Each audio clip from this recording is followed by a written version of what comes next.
Maybe she's not what you want. Wednesday. It has to be over. I need it to be. Get ready. I miss you.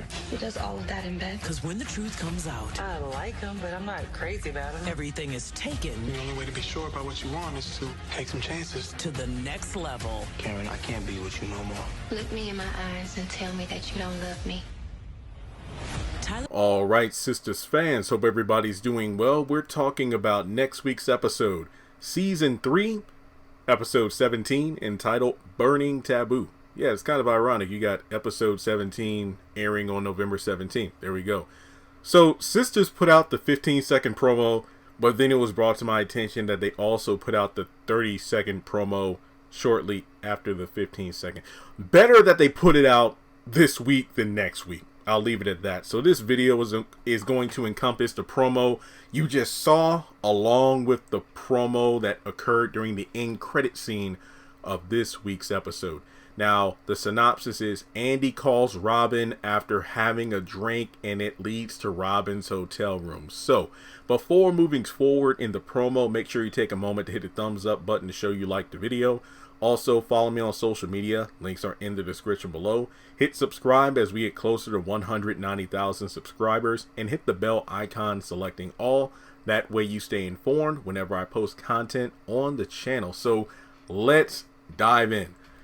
So, Sabrina and Calvin are sipping on their wine, sitting on the couch, and she's like, so she does all that in bed, referring to Peggy. And then Calvin nods his head, so how does that make you feel?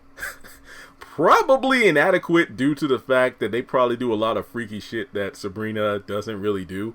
Now, just to kind of sideline here, this reminds me of the game, particularly season 4 was the first season BET took over, right?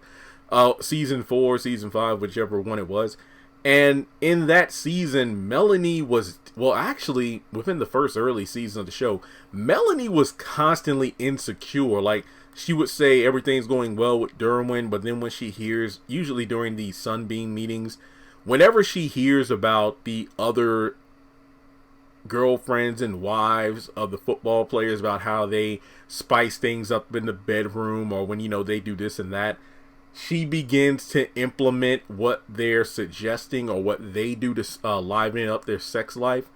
But then it kind of blows up in her face, no pun intended, because Derwin loves Melanie for who she is, and you know that's all there is to it. So I feel like Calvin telling Sabrina all of these things will just make it so she will either try to do these freaky things she's not comfortable with, or probably just say, I'm not into that. Which, again, though, it's the one thing about him being ultra feminine and whatnot that might be a bit of a turnoff. But Sabrina, if Calvin's used to doing these things and you feel like it's not for you, that's completely okay. You can stick with the whole not being committed and just leave Calvin be. And that's it. I feel like the worst thing about the Sabrina character is that she's trying to have her cake and eat it too. I don't want to be committed, but then I don't want you seeing other people. And I'm not a fan of, you know, Calvin being the one to say don't see other people without checking in first and sleeping with Peggy. But, you know, that's not what I'm talking about here. It's like, Sabrina, not to steal a line from Maurice, but either you want the man or you don't. Stop this high school shit. Just make up your mind. That's really all I got to say about that. It's like, how do you feel about it? Is this too freaky for you? Do you feel like you're going to be inadequate if we're committed? I don't know. But, I mean, even when you think about it, Calvin, how are you saying that you want to be committed to Sabrina, yet you've been messing around with Peggy for years? Like, you know, you just call each other up. So I don't really know what's going on.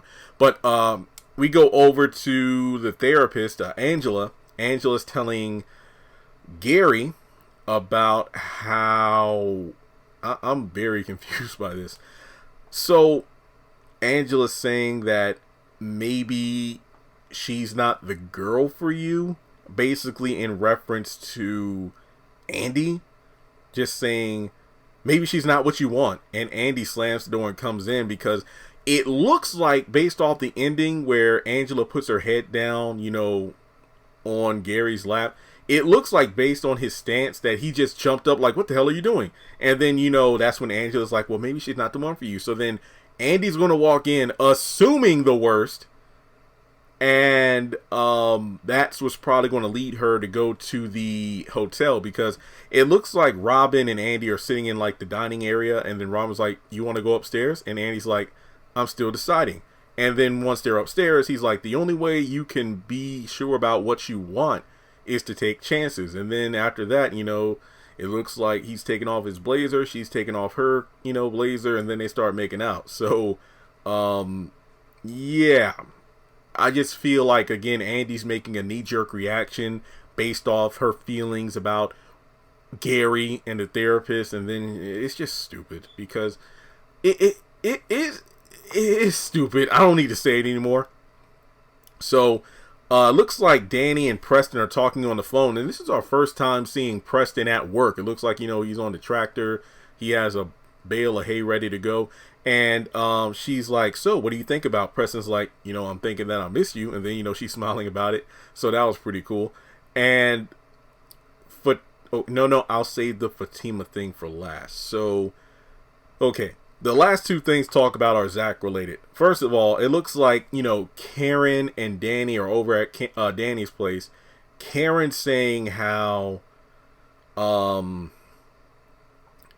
it has to be over. I need it to be. Then they're sitting on the couch. Zach comes in. And Karen, I can't be with you no more. And then Karen saying, Zach, look me in the eyes and tell me you don't love me. He shakes his head, and then, he doesn't look in her eye, but, he kind of shakes his head like in a, I can't believe we're doing this kind of fashion. And she says, say you don't love me and that you don't want to be with me no more. This is going to be, it's going to be its own video. It's going to be its own video. Because no, it's going to be its own video. So the scene that everybody can't stop talking about. Now, Zach, he's either outside of Fatima's door to, her apartment, or he's standing outside of the door to Danny's apartment. I don't know which one. I think it's Fatima's because of the reef on the door. I could be wrong though. But yeah, because I think Danny's apartment door is brown, right? Not like cream color white. So maybe he's about to go to Fatima's after the whole Karen thing based off what he's wearing. And then he gets on the phone. He probably is just getting back to the apartment after meeting with Karen, because he did say, we're going to meet at 7. I want to just walk in, walk out. I'll be done by 7:30 and be back at your place. So I'm assuming he's literally standing right outside. But then again, he's on the phone, and it sounded like he's listening to what Fatima's saying, because here's the thing. It was planned 2 episodes ago, not this week's episode, but the one I called garbage last week, where towards the end, Andy was like, here's what we're going to do. You get on the work phone with one of your girlfriends, pretend you're talking about Hayden. Just say things like, oh, you think he's amazing, he's a great guy, but he should dress more casually. And then if he dresses casually like the next day, then we know he's been listening to your phone calls when he shouldn't be doing that. So the dialogue says, and Zach is listening over the phone, it seems, I'm playing him. Zach ain't shit. And I be feeling his head up like he's the man. Broke ass. And then the girlfriend goes, girl, what did he do? We went on one date and he just started acting crazy. And that's and that's obviously referring to Hayden. So I don't know. I mean, I like, she also says, I like him, but I'm not crazy about him. So this is his own separate video. My question is this.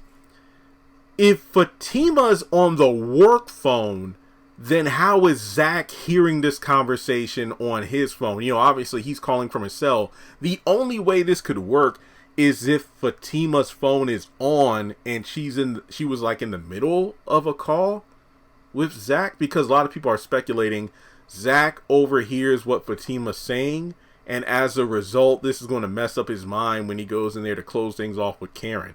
And that's just going to mess up things a lot more than they already are. So That's the biggest question of the episode. But with that being said, let me know your thoughts in the comments section below. This was an interesting preview to say the least. And if you want to donate to the channel, make sure you do so on PayPal or Cash App. But at the very least, just make sure you like and subscribe. Hit that notification bell and hit all, because I post a lot of content on the channel and I don't want you to miss out. Thanks so much for tuning in, and I'll catch you in the next one.